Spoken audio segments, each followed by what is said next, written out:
नमस्कार दोस्तों, स्वागत है आपका विजन आईक्यू के इस हिस्ट्री क्लास में।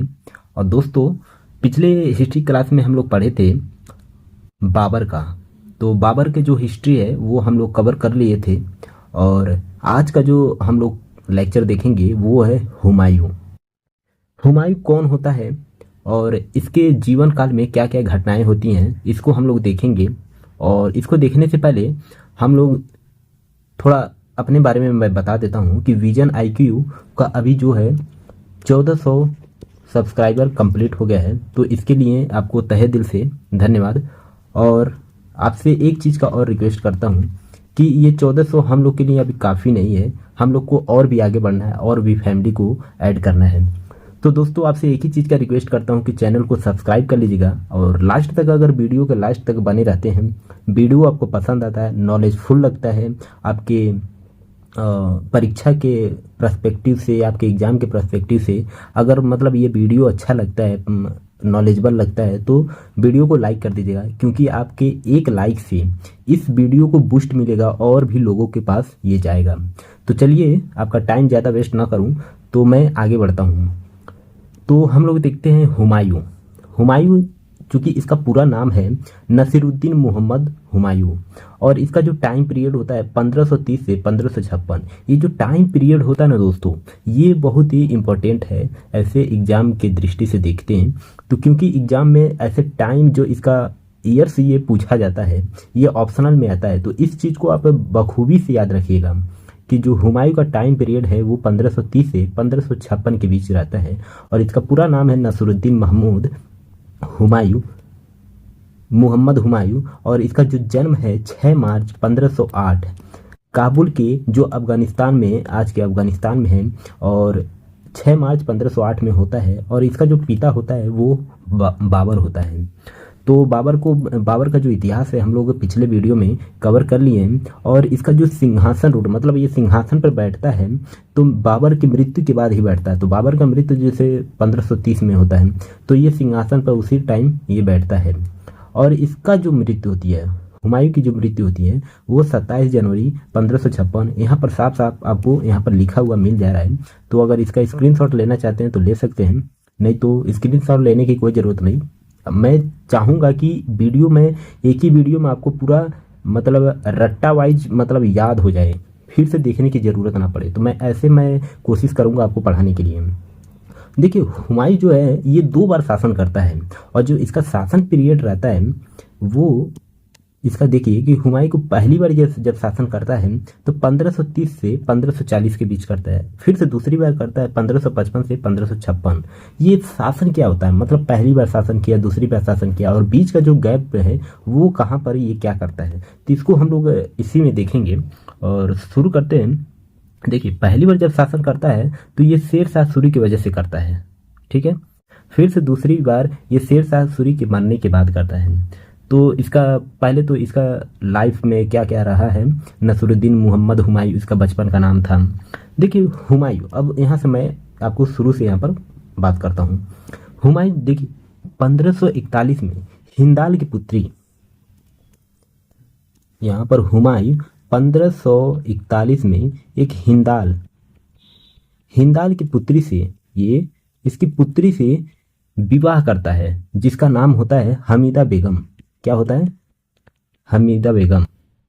हमीदा बेगम से ये निकाह करता है, बेगम से ये निकाह कर लेता है। और हमीदा बेगम के एक पुत्र होता है जिसका नाम होता है अकबर। क्या होता है? वही अकबर जो आपने बहुत बार सुना होगा, वही अकबर का जन्म होता है। हुमायूं ने दिल्ली का जो शासन करता है हुमायूं, ये अकबर नहीं, इसको मत मानिएगा, हुमायूं जो दिल्ली का शासन करता था, तो वो शासन को, अपने दिल्ली के जो शासन होता है उसको अपने चारों भाइयों में बांट देता है। इसके 4 भाई होते हैं और ये अपने चारों भाइयों में बांट देता है। और यही बांटना हुमायूं के लिए सबसे गलत साबित होता है। जब ये बांट देता है तो यही बांटना हुमायूं के लिए सबसे गलत साबित होता है। हुमायूं बहुत ही अंधविश्वासी किस्म का एक इंसान था। अंधविश्वासी मतलब, अंधविश्वासी क्यों बोलते हैं? क्योंकि ये दिनों के हिसाब से, मतलब आज कौन सा दिन है, उस दिनों के हिसाब से ये कपड़ा पहनता था। और ये इसलिए इसको अंधविश्वास मतलब अंधविश्वासी शासक भी बोला जाता है इसको, हुमायूं को। बिहार, बंगाल, अफगानों का शासन हुआ करता था इसके समय में। बिहार हो गया, बंगाल हो गया, तो वहाँ पर अफगानों का शासन हुआ करता था। वहाँ पर किसका? अफगानों का शासन हुआ करता था।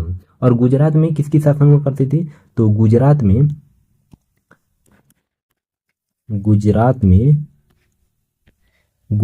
बहादुर शाह का शासन हुआ करता था। बहादुर शाह का शासन हुआ करता था। तो यहाँ पर हम लोग देखते हैं थोड़ा इसको। गुजरात में बहादुर शाह का शासन था।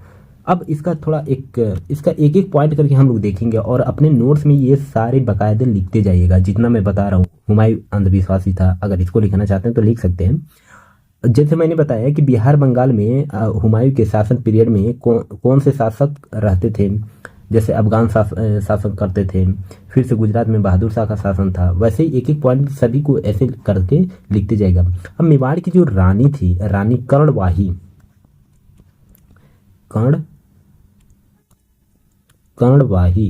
मेवाड़ की रानी थी कर्णवाही ने हुमायूं को रक्षा बंधन भेजती हैं एक, और उसके साथ एक पत्र भी भेजती हैं। और उस पत्र में लिखा होता है कि गुजरात के शासक बहादुर शाह उन पर बहुत ही अत्याचार कर रहा है। क्या कर रहा है? अत्याचार कर रहा है। तो उस अत्याचार को मतलब उसके अत्याचार से मुझे बचाइए। ऐसे अपने रक्षा के लिए मतलब हुमायूं को एक रक्षाबंधन भेजती हैं, उसको भाई बनाती हैं और उसमें एक पत्र भी भेजती हैं और लिखती हैं कि गुजरात का जो शासक है बहादुर शाह, वो मुझ पर अत्याचार कर रहा है, तो उसके अत्याचार से मुझे बचाइए। जब हुमायूं की सेना ने 1531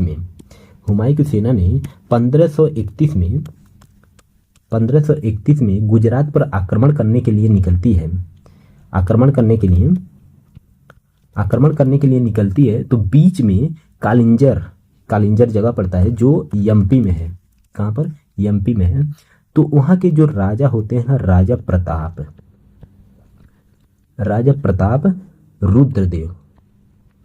प्रताप रुद्र ने उस सेना पर आक्रमण कर देते हैं। और उस सेना पर आक्रमण कर दिया तो तब हुमायूं के शासक बनने पर यह पहला आक्रमण था। हुमायूं जब 1530 में शासक जब बना था दिल्ली के गद्दी पर, तो ये मतलब दिल्ली की गद्दी पर शासक बनने का ये पहला आक्रमण था राजा प्रताप रुद्र के साथ। और इधर बहादुर शाह ने मेवाड़ पर आक्रमण कर दिया। बहादुर शाह ने ये मेवाड़ पर आक्रमण कर देता है बहादुर शाह, जिससे रानी कर्णावती ने क्या कर लेती हैं? जौहर कर लेती हैं। जब अलाउद्दीन के इतिहास में पढ़ा रहा था तो उसमें पद्मावत रानी थी, वो जौहर कर लेती है। तो उसमें मैंने बताया था जौहर क्या होता है, वो अपने आप को आग में समाहित कर देना एक प्रकार का जौहर होता था। तो वो कर्णावती ने जौहर कर लेती है अपने आप को बचाने के लिए। किससे? बहादुर शाह से। और बिहार में देखिए, ये अगला पॉइंट लिखे गया कि बिहार के दोहरिया का युद्ध होता है। बिहार में दोहरिया का युद्ध होता है 1532 में। हुमायूं की सेना और बंगाल के महमूद लोदी की सेना के बीच होता है। हुमायूं का सेना होता है वर्सेस महमूद लोदी की सेना के बीच होता है। और ये दोहरिया नामक स्थान पर युद्ध होता है। अगस्त में होता है ये युद्ध, अगस्त में होता है, जिसमें महमूद लोदी की क्या होती है? हार होती है। महमूद लोदी की हार हो जाती है। जब हुमायूं दोहरिया युद्ध के बाद लौट रहा था, तो उस समय बरसात का मौसम था। क्या था? बरसात का मौसम था। और ये दोहरिया का युद्ध कहाँ पर हुआ था? ये दोहरिया का युद्ध हुआ था बिहार में अगस्त में हुआ था। दोहरिया नाम के स्थान पर हुआ था। तो जब उस समय वो युद्ध करके लौट रहा था तो उसमें बरसात का मौसम था, जिससे हुमायूं क्या होता है? चुनार, बिहार की एक जगह है चुनार, चुनार जगह पर रुकता है, जगह पर रुकता है, ये चुनार जगह पर रुकता है। इसके बाद शेर शाह सूरी ने, शेर शाह सूरी एक अफगान शासक था जो बिहार का शासन कर रहा था, बिहार पर शासन कर रहा था। तो उसने इसके बाद 1532 में वो चुनार का घेराव कर लेता है। 1532 में शेर शाह सूरी ने वो इस चुनार का घेराव कर लेता है। यूं कहे तो वो हुमायूं का घेराव कर लेता है और वो 4 महीने तक ऐसे कब्जा किया रहता है, घेराव करके कब्जा किया रहता है। मतलब एक किले की भांति वो घेराव किया रहता है। फिर से क्या होता है कि इसके बाद वो घेराव करने के बाद जब इन दोनों में सहमति एक समय आने पर शेर शाह सूरी और हुमायूं में एक समझौता होता है। शेर शाह सूरी और हुमायूं में एक समझौता होता है। बहादुर शाह से, देखिए बहादुर शाह से युद्ध, अगला जो पॉइंट है कि बहादुर शाह 1535 से 1536 में बहादुर शाह से युद्ध होता है। फिर से गुजरात के जो शासक बहादुर शाह ने 1531 में मालवा, 1531 में मालवा हो गया। फिर से 1532 ईस्वी में रायसीन किले पर अधिकार कर लेता है, रायसीन किले पर अधिकार कर लेता है। आई थिंक ये तो समझे नहीं होंगे क्योंकि बाउंस कर गया। रुकिए मैं आपको अच्छे से समझाता हूँ। बहादुर शाह से युद्ध होता है 1535 से 1536 में, ठीक है। गुजरात के शासक बहादुर शाह ने 1531 ईस्वी में मालवा और 1532 में रायसीन किले पर ये अधिकार जमा लेता है। देखिए जब हुमायूं और शेर शाह सूरी के बीच जब समझौता हो जाता है तो फिर 1537 में अक्टूबर के महीने में हुमायूं ने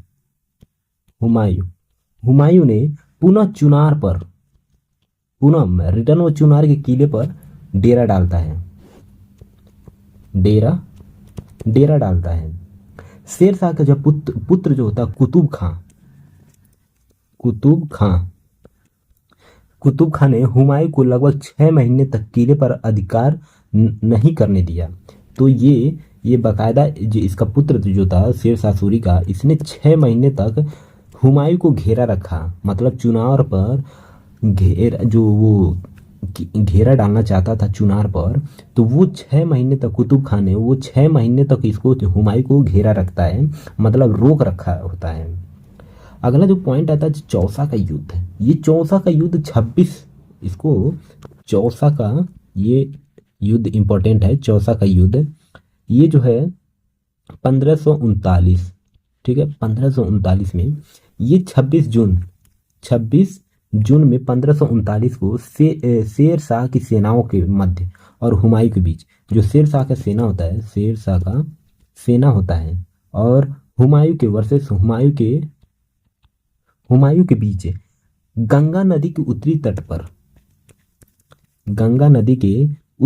पर स्थित एक चौसा नामक स्थान है। तो वहां पर युद्ध होता है, शेर शाह सूरी और हुमायूं के बीच युद्ध होता है, जिसमें से शेर शाह की जीत होती है और हुमायूं हार जाता है। और युद्ध से भागने के बाद, युद्ध से ये जो हुमायूं होता है ये भाग जाता है।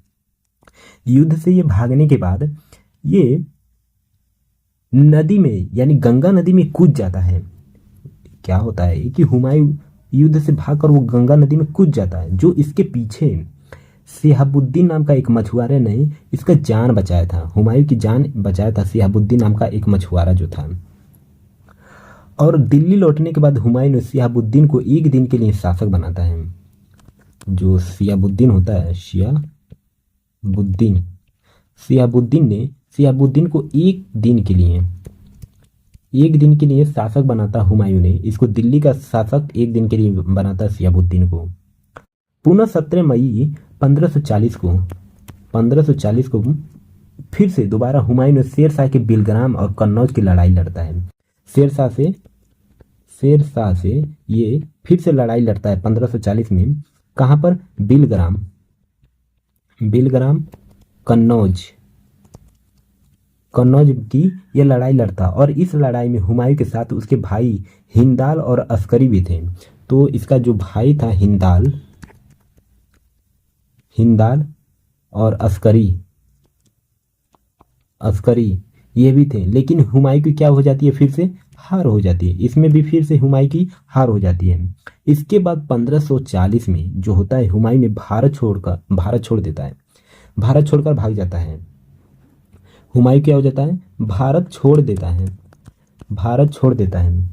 और ये भारत छोड़ने से पहले ये अमरकोट की जो राजा होती है बीरसाल, अमरकोट के राजा बीरसाल के दरबार में ये अपनी गर्भवती पत्नी, इसकी जो पत्नी होती है हमीदा बेगम, उसको छोड़कर ये कहाँ चला जाता है, काबुल चला जाता है, काबुल चला जाता है। काबुल में चला जाता है और वहाँ पर एक शरण ले लेता है। फिर काबुल के बाद ये ईरान में जाकर शरण लेता है। फिर से वहाँ से भागकर ये हुमायूं ईरान में जाकर शरण ले लेता है। इधर 1545 ईस्वी में शेर शाह सूरी की मौत हो जाती है। किसमें, 1545 में। तो 1545 में जब शेर शाह सूरी की मौत होती है तो ये हुमायूं को पता चल जाता है कि शेर शाह सूरी की मौत हो गई। शेर शाह सूरी का जो पुत्र होता है 1553 में मर गया। देखिए 1545 में शेर शाह सूरी की तो मौत हो गई, फिर से 1553 में शेर शाह सूरी का जो पुत्र था वो भी मर जाता है। इसके बाद देखिए, इसके बाद पुनः वो भारत लौट, जब हुमायूं को ये बात पता चलती है कि शेर शाह सूरी की मौत हो गई, तो इसके बाद वो पुनः भारत में आता है। और भारत में आने पर उसको ये भी पता चलता है कि वो तो 1553 में उसका पुत्र का भी मृत्यु हो जाती है। पुनर्वापसी इसका होता है भारत में फिर से, और विजय होता है 1555 में। तो इसको देखते हैं कि शेर शाह सूरी की मौत और उसके उत्तराधिकारियों का जो कमजोरी होता है उसका लाभ ये उठाता है हुमायूं, और भारत में पुनः चढ़ाई कर देता है। इसको जैसे ही पता चलता है कि शेर शाह सूरी की मौत हो गई तो वो भारत में लौट आता है। तो इसी को हम बोलते हैं दूसरा शासन। हुमायूं का ये दूसरा शासन होता है, इसको दूसरा शासन बोलते हैं। और ये जो शासन पीरियड होता है 1555 से 1556 के बीच इसका ये शासन पीरियड होता है। देखिए इसका शासन पीरियड हम लोग देखते हैं। और इसके बाद ये हुमायूं भारत लौट आता है। तो इसमें दो युद्ध और लड़ता है। मच्छीवाड़ा का युद्ध जो लुधियाना में है, मच्छीवाड़ा का युद्ध होता है, लड़ता है। फिर से ये सरहिंद का युद्ध लड़ता है, सरहिंद जो चंडीगढ़ में है, चंडीगढ़।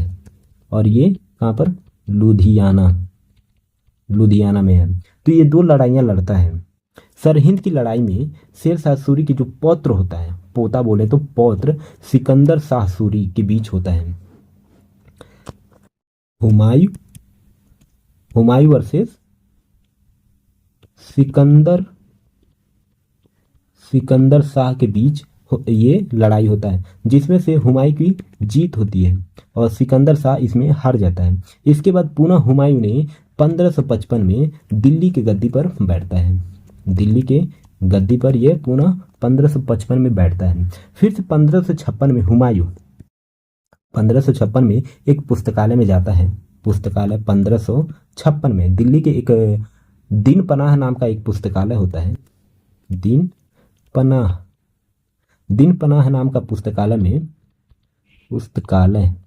पुस्तकालय में जाता है। और वहां पर ये सीढ़ी से उतर रहा था तो इसका पैर फिसल जाता है। पैर फिसलने के बाद इसको चोट ऐसी लगती है कि इसकी मौत हो जाती है,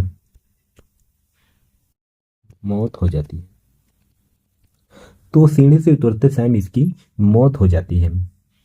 दिल्ली में स्थित हुमायूं के मकबरा को मुगलों का मकबरा भी कहा जाता है। तो दिल्ली में इसकी स्थित जो मकबरा था, उसको मुगलों का मकबरा भी कहता है, मुगलों का मकबरा बोला जाता है, दिल्ली के मकबरा बोला जाता है। अब इसका थोड़ा युद्ध देख लेते हैं कि किसके किसके बीच युद्ध हुआ था। तो हुमायूं का युद्ध देख लेते हैं, किसके किसके बीच हुआ था, ईयर्स देखेंगे और किसके विरुद्ध हुआ था वो थोड़ा देख लेते हैं। ये देखना भी जरूरी है क्योंकि एग्जाम में अक्सर ये पूछा जाता है।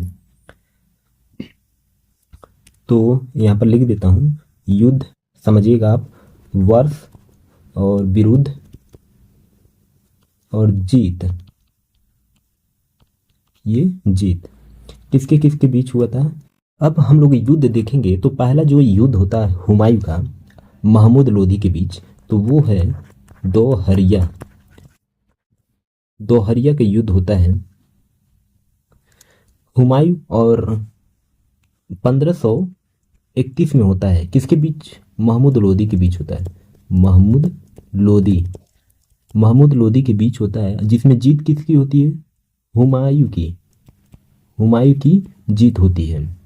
फिर से जो दूसरा युद्ध होता है चौसा का युद्ध बोला जाता है। चौसा का युद्ध 1539 में होता है। 1539 में किसके बीच होता है? शेर शाह, शेर शाह के बीच होती है, जिसमें शेर शाह की जीत होती है। शेर शाह की जीत होती है। फिर से तीसरा जो युद्ध होता है कन्नौज, कन्नौज जिसको बिलग्राम का युद्ध भी बोलते हैं, 1540 में किसके बीच होती है? फिर से शेर शाह सूरी के बीच होती है। शेर शाह सूरी के, और इसमें भी जीत शेर शाह सूरी की होती है। जीत भी इसमें शेर शाह सूरी की होती है। फिर से मच्छीवाड़ा का युद्ध होता है, और मच्छीवाड़ा के युद्ध में यहाँ पर लिखता हूँ मच्छीवाड़ा का युद्ध होता है 1555 में। 1555 में फिर से इसमें हुमायूं की भी जीत होती है शेर शाह सूरी के बीच। 1555 में मच्छीवाड़ा के युद्ध में हुमायूं की जीत होती है। और लास्ट जो इसकी युद्ध होती है सरहिंद में, सरहिंद में 1555 में, और ये सिकंदर शाह जो सूरी का पुत्र होता है, सिकंदर शाह के बीच होती है, और इसमें जीत होती है हुमायूं की। फिर से ये हुमायूं की जीत होती है। ये तो इसका युद्ध देख लिए हम लोग कि ये किसके किसके बीच लड़ा गया था और कौन से साल में ये लड़ा गया था। एक हुमायूं की बहन थी गुलबदन बेगम। हुमायूं की बहन का क्या नाम था? बहन गुलबदन बेगम। तो जो ये सौतेली बहन थी हुमायूं की, ये सौतेली बहन गुलबदन बेगम थी। इसने गुलबदन बेगम ने ये हुमायूं नामा की रचना की थी। हुमायूं नामा की रचना की हुई है। तो इसमें हुमायूं नामा में हुमायूं के पूरे जीवनी और उसके घटनाओं के बारे में, इतिहास के बारे में पता चलता है। तो हुमायूं की सौतेली बहन गुलबदन बेगम ने हुमायूं नामा की एक पुस्तक की रचना करती है, जिसमें हुमायूं के जीवन के बारे में और उसके घटनाओं, युद्धों के बारे में, इतिहास के बारे में ऐसे पूरा डिटेल्स में मिलता है। हुमायूं ने दिल्ली में मीना बाजार की स्थापना करता है। मीना बाजार शुरुआत करता है, मीना बाजार शुरू करता। और ये आपके ऊपर मैं छोड़ता हूँ कि आप इसको गूगल करके देखिएगा कि मीना बाजार क्या होता है। अगर गूगल करके इस वीडियो पर पुनः आते हैं तो वो कमेंट सेक्शन में ज़रूर बताइएगा कि ये मीना बाजार होता क्या है। ये मैं आपके ऊपर छोड़ता हूँ, अगर बताना होता तो मैं बता देता, ये आपके ऊपर छोड़ रहा हूँ। लेकिन हुमायूं से अब आगे बढ़ने से पहले हम लोग देखेंगे हुमायूं का सबसे ज़्यादा युद्ध तो शेर शाह सूरी के बीच हुआ करता था। तो इसके बारे में शेर शाह सूरी का थोड़ा पढ़ लेते हैं, इतिहास हम लोग थोड़ा देख लेते हैं शेर शाह सूरी का, क्योंकि ये शेर शाह सूरी का जो इतिहास है ज़्यादा बड़ा नहीं है, इस पर अलग से वीडियो बनाने की ज़रूरत नहीं पड़ेगी। तो शेर शाह सूरी का इतिहास हम लोग देखेंगे, जो 1540 का इसका टाइम पीरियड है। शेर शाह सूरी का बचपन का नाम होता है फरीद खान। क्या होता है? फरीद खान। इसका बचपन का नाम है फरीद खान। फरीद खान, ठीक है। बचपन में एक शेर को ये मार दिया था, शेर को मार दिया था ये शेर को, इसलिए इसका नाम शेर शाह सूरी पड़ गया था। शेर शाह सूरी पड़ गया था।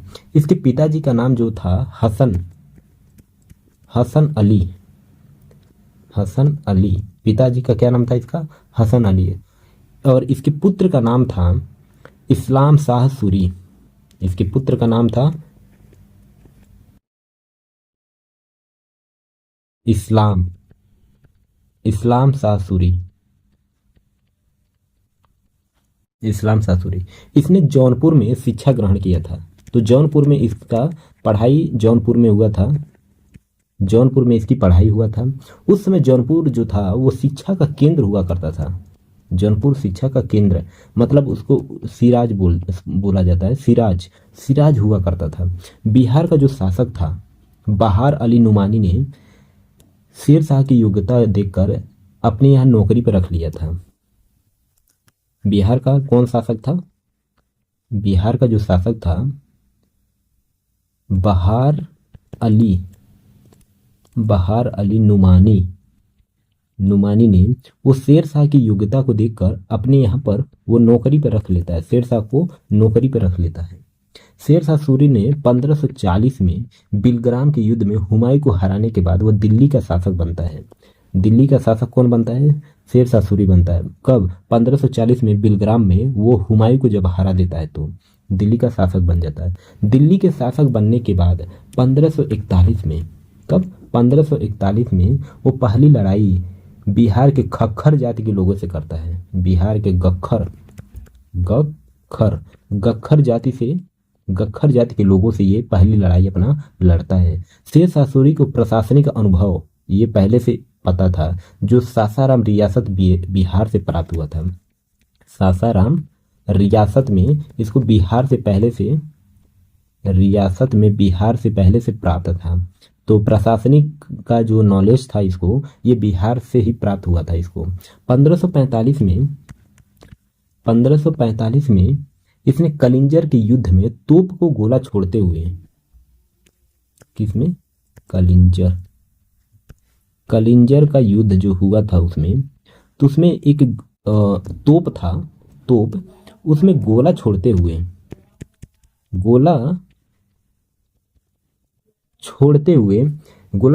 खुद के गोले के भंडार पर गिरने से इसकी मौत हो जाती है। तो जो खुद का वो गोला का भंडार था उस पर ये गिर जाता है, और उसमें जो गोला छोड़ा जाता है उसके गोला के भंडार पे गिर जाता है, और गिरने की वजह से उसमें आग लग जाती, भड़क जाता है, वो गोला भड़क जाता है, तो उसमें इसकी मौत हो जाती है। किसमें? 1545 में तो इसकी मौत हो जाती है। जो शेर शाह का सूरी का मकबरा है बिहार के सासाराम में, तालाब के बीच में है। मकबरा इसके तालाब के बीच में बनाया गया है। 1553 में इस्लाम शाह सूरी का बीमारी से मौत हो जाता है। इसका जो पुत्र होता है इस्लाम शाह सूरी, तो इसका 1553 में भी इसकी मौत हो जाती है। एक बीमारी आ जाती है, उस बीमारी से इसकी मौत हो जाती है। शेर शाह सूरी का जो पुत्र होता है। शेर शाह सूरी ने अपने दरबार में टोडरमल को रखा हुआ था। टोडरमल, ये याद रखिएगा, टोडरमल। अपने दरबार में किसको रखा होगा? टोडरमल को। और यही टोडरमल बाद में अकबर के दरबार में चला जाता है। सूरी ने पाटलिपुत्र का नाम बदलकर पटना कर दिया था, जो आज भी इसका नाम पटना ही है। पटना कर दिया था और आज भी इसका नाम पटना ही है। इसने सबसे पहले डाक व्यवस्था इसी ने शुरुआत की थी। डाक व्यवस्था सबसे पहले इसने ही शुरुआत की थी। और इसने सराय होटल का भी निर्माण करवाया था। सराय होटल, ये सराय होटल क्या होता है? होटल, ये बताता हूँ इसको। सराय होटल ये होता था कि जैसे लंबी आप दूरी तय कर रहे हैं, लंबी दूरी अब एक्सप्रेसवे पे जब तय करते हैं तो बीच बीच में कहीं आपको ढाबा, होटल ये सब मिलता है। तो वैसे ही इसने सराय होटल का मतलब आराम करने के लिए एक सराय होटल का भी निर्माण कराया था, जिससे जो लोग होते थे वो आराम करते थे। लंबी दूरी जब तय करते थे तो वो सराय के लिए वो होटल सराय करते थे, होटल में ऐसे रहते थे, खाना पीना अपना जो भी होता था। तो उस चीज़ का ये निर्माण करवाया था शेर शाह सूरी ने। और इसने सड़क-ए-आजम का भी निर्माण कराया था। सड़क-ए-आजम,